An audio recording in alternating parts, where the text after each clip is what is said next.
Hello दोस्तों, क्या आपको कभी ऐसा लगता है कि आप अपने अंदर छुपी हुई पोटेंशियल को पूरी तरह यूज नहीं कर पा रहे हैं? क्या आपके अंदर बड़े ड्रीम्स हैं, लेकिन लेजीनेस की वजह से आप एक्शन नहीं ले पा रहे? आप जानते हैं कि आपको क्या करना चाहिए, लेकिन फिर भी आप टालते रहते हैं? अगर हाँ, तो आप अकेले नहीं हैं।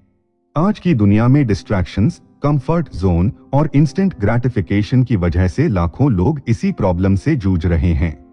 लेकिन क्या आपने कभी सोचा है कि आखिर हम आलसी क्यों बनते हैं? क्या यह हमारी आदत है या इसके पीछे कोई गहरी साइकोलॉजिकल रीजन है? यही सब रिवील करती है द साइकोलॉजी ऑफ लेजीनेस किताब।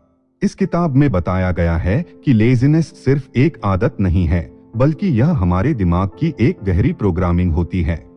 जब हमारा दिमाग किसी काम को मुश्किल, उबाऊ या डरावना समझता है, तो वह नेचुरली हमें उस काम से बचने के लिए बहाने देने लगता है। यह सर्वाइवल मैकेनिज्म का हिस्सा है। लेकिन अगर हम इस चक्र में फंस गए, तो धीरे धीरे यह हमारी आइडेंटिटी बन जाती है।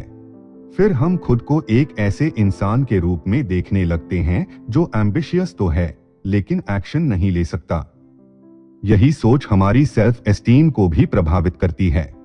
अब सवाल यह है कि क्या इससे बाहर निकला जा सकता है? इसका जवाब है बिल्कुल हाँ। लेकिन इसके लिए हमें अपने माइंडसेट को रिप्रोग्राम करना होगा। हमें यह समझना होगा कि लेजीनेस कोई स्थायी चीज नहीं है, बल्कि यह सिर्फ एक मेंटल हैबिट है जिसे बदला जा सकता है। और इस किताब में दिए गए 7 पावरफुल चैप्टर्स यही सिखाते हैं कि कैसे हम अपने आलस्य को कंट्रोल करके एक हाईली प्रोडक्टिव और सक्सेसफुल इंसान बन सकते हैं। अब हम इस किताब के 7 चैप्टर्स की गहराई में जाने वाले हैं, जहां हर चैप्टर में एक नया माइंडसेट शिफ्ट मिलेगा जो आपकी जिंदगी को बदल सकता है। तो तैयार हो जाइए, क्योंकि आज हम लेजीनेस के साइकोलॉजी को डिकोड करेंगे और उससे बाहर निकलने का रास्ता भी खोजेंगे। इससे पहले कि हम आगे बढ़े, अगर आपको ऐसी लाइफ चेंजिंग किताबों की समरीज सुनना पसंद है, तो हमारे चैनल बुक्स पल्स को अभी सब्सक्राइब करें, ताकि आप कोई भी पावरफुल सीख मिस न करें। चैप्टर 1, आलस्य का मनोविज्ञान। आलस्य सिर्फ एक आदत नहीं, बल्कि यह हमारे दिमाग की गहरी प्रोग्रामिंग होती है जो हमें एक्शन लेने से रोकती है। लेखक बताते हैं कि जब भी हम किसी काम को टालते हैं, तो असल में हमारा दिमाग हमें टेम्परेरी कंफर्ट देने की कोशिश कर रहा होता है। लेकिन यह कंफर्ट असल में एक बड़ी प्रॉब्लम बन जाती है, क्योंकि जब हम लगातार टालते रहते हैं, तो हमारा सेल्फ कॉन्फिडेंस कम होने लगता है और हम खुद को एक ऐसे इंसान के रूप में देखने लगते हैं जो एम्बिशियस तो है, लेकिन एक्शन नहीं ले पाता। आलस्य के पीछे सबसे बड़ा कारण है फियर, जो कई रूपों में सामने आता है। कभी यह असफलता का डर होता है, कभी यह परफेक्शनिज्म का दबाव बन जाता है, तो कभी हमें लगता है कि हम उस काम के लिए कैपेबल ही नहीं हैं। जब भी हमें कोई बड़ा काम करना होता है, तो हमारा दिमाग तुरंत रिस्क और मेहनत का आकलन करने लगता है, और अगर वह इसे ज्यादा मुश्किल मानता है, तो हमें एक्सक्यूजेस देने लगता है। इसीलिए कई लोग अपने करियर, फिटनेस, स्टडीज और पर्सनल ग्रोथ को लेकर बड़े सपने तो देखते हैं, लेकिन एक्शन नहीं लेते। वे सोचते हैं कि कल से शुरुआत करेंगे, लेकिन वह कल कभी आता ही नहीं। लेखक बताते हैं कि हमारे दिमाग को एक्शन ओरिएंटेड माइंडसेट में शिफ्ट करने के लिए हमें अपने थॉट पैटर्न्स को बदलना होगा। सबसे पहले हमें यह पहचानना होगा कि हम किस वजह से आलस्य कर रहे हैं। क्या हमें असफलता का डर है? क्या हमें लगता है कि हम उस काम में अच्छे नहीं हैं? या फिर हम इंस्टेंट खुशी के आदी हो चुके हैं और हर चीज में तुरंत रिजल्ट्स चाहते हैं? जब हम अपने आलस्य की जड़ को समझ लेते हैं, तभी हम इसे दूर करने के लिए सही स्टेप्स ले सकते हैं। इसके अलावा हमें अपने डेली रूटीन में छोटे छोटे बदलाव करने होंगे। जैसे कि अगर कोई काम बहुत बड़ा लग रहा है, तो उसे छोटे एक्शनेबल स्टेप्स में तोड़ दें। अगर मोटिवेशन की कमी महसूस हो रही है, तो अपने आसपास ऐसे लोगों को रखें जो खुद डिसिप्लिन्ड और फोकस्ड हों। हमारा एनवायरनमेंट हमारी हैबिट्स पर गहरा असर डालता है, इसलिए हमें अपने आसपास ऐसे बदलाव करने चाहिए जो हमें प्रोडक्टिविटी और सक्सेस की ओर ले जाएं। एक और जरूरी बात यह है कि हमें खुद को बार बार यह याद दिलाना होगा कि आलस्य एक टेम्परेरी फीलिंग है, लेकिन उसके कारण जो नुकसान होता है वह परमानेंट हो सकता है। आखिर में लेखक यह भी बताते हैं कि अगर हम अपने गोल्स को लेकर पैशनेट नहीं हैं, तो हमारा दिमाग नेचुरली आलसी हो जाएगा। इसलिए हमें अपने अंदर एक्साइटमेंट और पर्पस को जगाना होगा, ताकि हमारा दिमाग खुद मोटिवेशन जनरेट करे। जब हम किसी चीज को लेकर एक्साइटेड होते हैं, तो हम उसके लिए बिना किसी एक्सटर्नल पुश के काम करना चाहते हैं। यही वजह है कि हमें अपने गोल्स और एस्पिरेशंस को क्लियर रखना चाहिए, ताकि हमारा दिमाग डिस्ट्रैक्शन की बजाय एक्शन लेने पर फोकस करे। चैप्टर 2, प्रेरणा के स्रोत। लेखक बताते हैं कि प्रेरणा सिर्फ एक भावना नहीं, बल्कि यह एक मेंटल स्टेट है जिसे सही टेक्निक्स से एक्टिवेट किया जा सकता है। कई लोग सोचते हैं कि उन्हें पहले मोटिवेशन मिलेगी, फिर वे एक्शन लेंगे, लेकिन असलियत इससे उलट होती है। जब हम एक्शन लेते हैं, तो हमारा दिमाग धीरे धीरे उस काम में इंटरेस्ट लेने लगता है और मोटिवेशन खुद ब खुद जनरेट होती है। इसलिए हमें पहले एक्शन लेना चाहिए, फिर मोटिवेशन अपने आप बढ़ती जाएगी। प्रेरणा बढ़ाने के लिए सबसे जरूरी चीज है अपने गोल्स को स्पष्ट करना। जब हमें पता होता है कि हम क्या चाहते हैं और क्यों चाहते हैं, तो हमारा दिमाग नेचुरली उस दिशा में काम करने लगता है। गोल्स होने से दिमाग कंफ्यूजन में रहता है और एक्शन लेने से बचता है। इसलिए हमें अपने गोल्स को स्पेसिफिक और मेजरेबल बनाना चाहिए, ताकि हम उन्हें स्टेप बाय स्टेप पूरा कर सकें। जैसे कि अगर कोई अपनी फिटनेस इंप्रूव करना चाहता है, तो सिर्फ यह कहना कि मुझे फिट होना है काफी नहीं होगा। उसे यह तय करना होगा कि वह कितने वेट तक पहुंचना चाहता है, कितना एक्सरसाइज करेगा और कितने दिनों में रिजल्ट देखना शुरू करेगा। इस तरह जब गोल्स क्लियर होते हैं, तो मोटिवेशन ऑटोमेटिकली जनरेट होती है। लेखक यह भी बताते हैं कि अपने गोल्स को छोटे छोटे हिस्सों में बांटना बहुत जरूरी है। जब हम किसी बड़े गोल को छोटे टास्क्स में तोड़ते हैं, तो हमें हर स्टेप पर अचीवमेंट महसूस होती है, जिससे मोटिवेशन बनी रहती है। कई लोग इसलिए भी आलसी हो जाते हैं, क्योंकि वे अपने गोल को बहुत बड़ा समझते हैं और उसे शुरू करने से ही डर जाते हैं। लेकिन जब वही गोल छोटे छोटे स्टेप्स में बंट जाता है, तो वह अचीवेबल लगता है और हम उसे लेकर एक्साइटेड हो जाते हैं। एक और महत्वपूर्ण चीज है प्रोग्रेस ट्रैक करना। जब हम अपनी ग्रोथ को देखते हैं, तो हमारा दिमाग रिवॉर्ड महसूस करता है और हमें और मेहनत करने के लिए इंस्पायर करता है। इसलिए हमें अपनी अचीवमेंट्स को ट्रैक करने के लिए किसी ऐप, जर्नल या सिंपल नोट्स का इस्तेमाल करना चाहिए, ताकि हमें यह पता चलता रहे कि हमने कितना प्रोग्रेस किया है और कितना बाकी है। इसके अलावा मोटिवेशन बढ़ाने के लिए पॉजिटिव थिंकिंग और सेल्फ अफर्मेशन टेक्निक्स का इस्तेमाल करना बहुत फायदेमंद होता है। जब हम बार बार अपने दिमाग को यह बताते हैं कि हम अपने गोल को अचीव कर सकते हैं, तो हमारा सबकॉन्शियस माइंड इसे सच मानने लगता है और हमें उस दिशा में काम करने के लिए पुश करता है। इसलिए हर दिन खुद को पॉजिटिव स्टेटमेंट्स बोलना, जैसे कि मैं अपने गोल को पाने में सक्षम हूं या मैं हर दिन बेहतर हो रहा हूं, हमारी मोटिवेशन को बढ़ा सकता है। लेखक यह भी बताते हैं कि मोटिवेशन सिर्फ मेंटल एक्सरसाइज से नहीं बढ़ती, बल्कि हमारे एनवायरनमेंट का भी इस पर गहरा असर पड़ता है। अगर हम ऐसे लोगों के साथ ज्यादा समय बिताते हैं जो खुद मोटिवेटेड और गोल ओरिएंटेड हैं, तो उनकी एनर्जी हमें भी पुश करती है। वहीं अगर हमारा एनवायरनमेंट आलसी और नेगेटिव लोगों से भरा हो, तो हमें भी मोटिवेशन की कमी महसूस होगी। इसलिए हमें अपने आसपास ऐसे लोगों को रखना चाहिए जो हमें इंस्पायर करें और हमारा सपोर्ट सिस्टम बने। अंत में मोटिवेशन को सस्टेनेबल बनाए रखने के लिए यह समझना जरूरी है कि यह हमेशा हाई नहीं रहेगी। कई बार हमें लो महसूस होगा, कई बार हमारा मन काम करने का नहीं करेगा, लेकिन यह नॉर्मल है। ऐसे समय में हमें डिसिप्लिन को अपनाना होगा, क्योंकि मोटिवेशन टेम्परेरी होती है, लेकिन डिसिप्लिन हमें एक्शन लेने के लिए मजबूर कर देता है। जब मोटिवेशन कम हो जाए, तो हमें बस खुद को रिमाइंड करना चाहिए कि हमने यह जर्नी क्यों शुरू की थी और हमारा एंड गोल क्या है। यही माइंडसेट हमें आगे बढ़ने में मदद करता है। चैप्टर 3, समय प्रबंधन की कला। समय हर किसी के पास समान होता है, लेकिन कुछ लोग इसे इतनी कुशलता से प्रबंधित करते हैं कि वे कम समय में ज्यादा सफलता हासिल कर लेते हैं, जबकि बाकी लोग समय की कमी की शिकायत करते रहते हैं। लेखक बताते हैं कि समय प्रबंधन सिर्फ एक स्किल नहीं, बल्कि यह एक पावरफुल हैबिट है जिसे अगर सही से डेवलप किया जाए तो यह प्रोडक्टिविटी और सक्सेस दोनों को बढ़ा सकता है। लेखक के अनुसार सबसे पहली चीज जो इफेक्टिव टाइम मैनेजमेंट के लिए जरूरी है वह है प्रायोरिटाइजेशन, यानी यह समझना कि कौन सा काम सबसे महत्वपूर्ण है। बहुत से लोग पूरे दिन व्यस्त तो रहते हैं, लेकिन आखिर में महसूस करते हैं कि उन्होंने कोई मीनिंगफुल प्रोग्रेस नहीं की।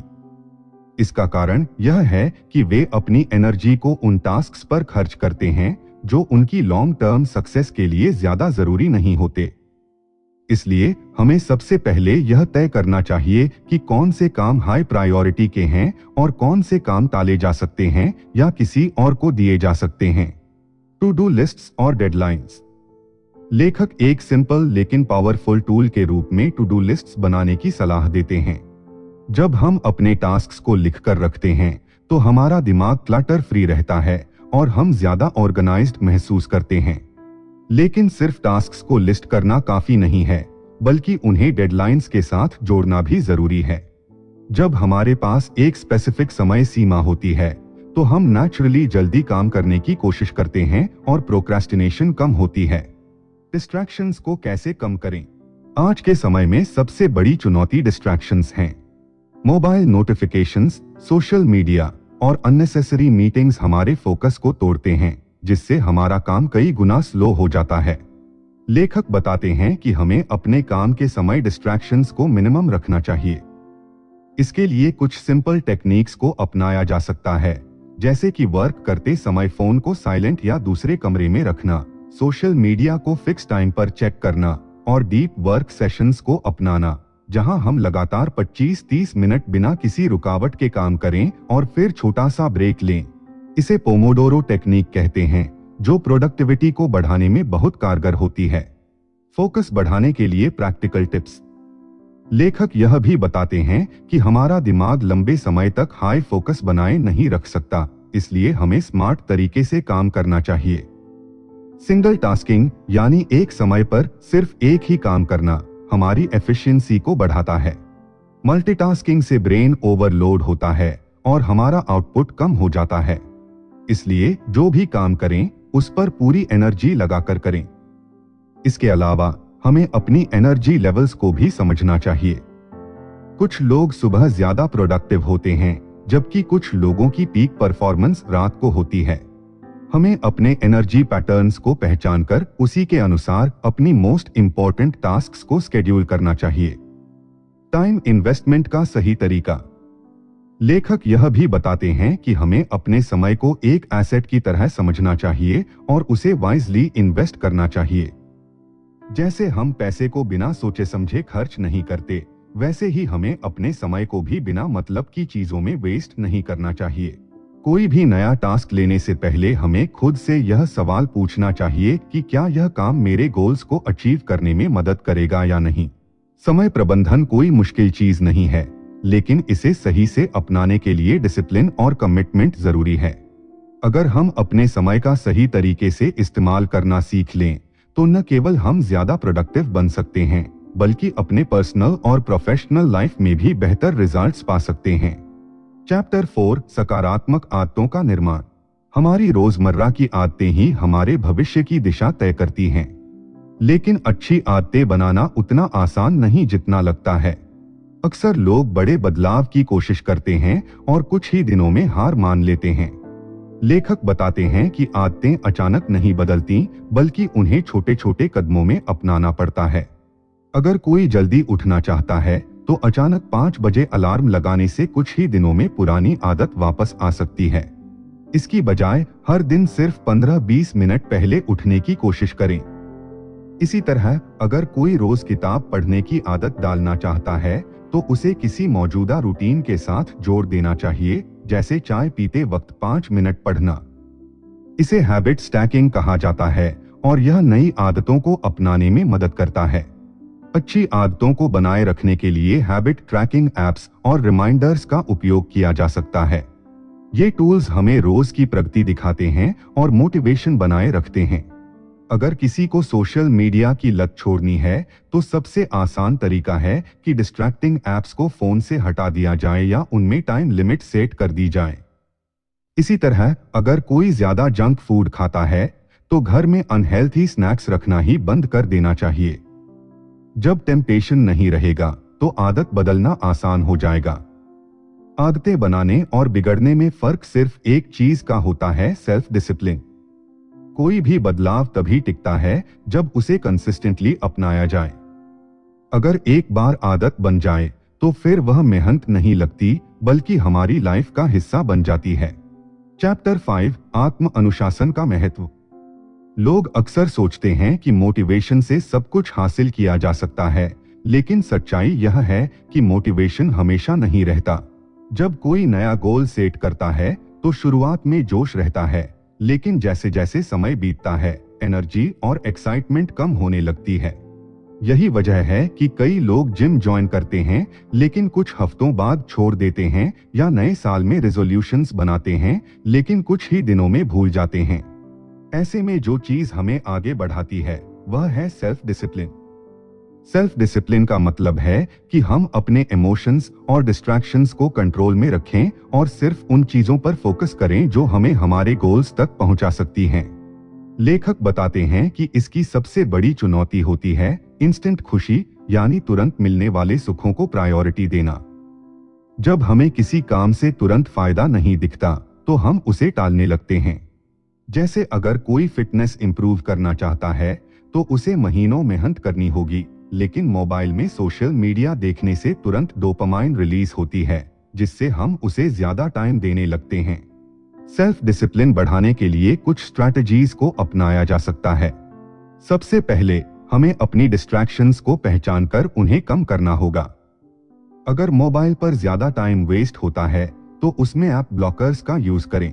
अगर सुबह जल्दी उठना मुश्किल लगता है तो अलार्म को कमरे के दूसरी तरफ रखें ताकि उसे बंद करने के लिए उठना पड़े। अकाउंटेबिलिटी पार्टनर्स भी डिसिप्लिन बनाए रखने में मदद कर सकते हैं। अगर कोई पढ़ाई में कंसिस्टेंट रहना चाहता है तो किसी दोस्त के साथ मिलकर स्टडी प्लान बना सकता है।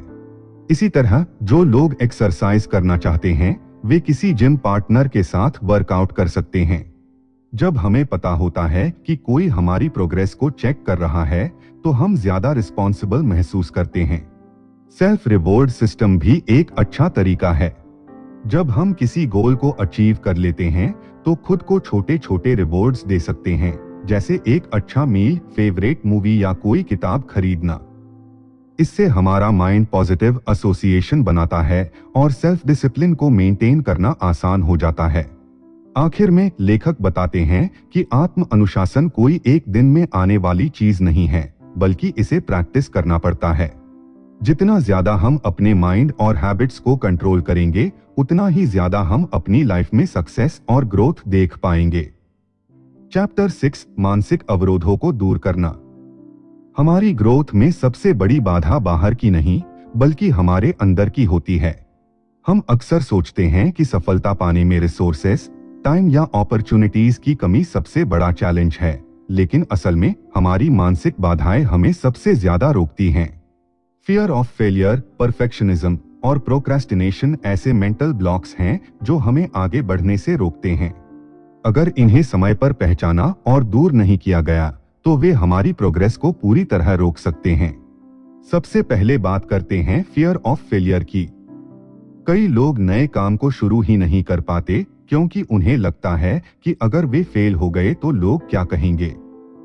यह माइंडसेट हमें अपॉर्चुनिटीज से दूर कर देता है।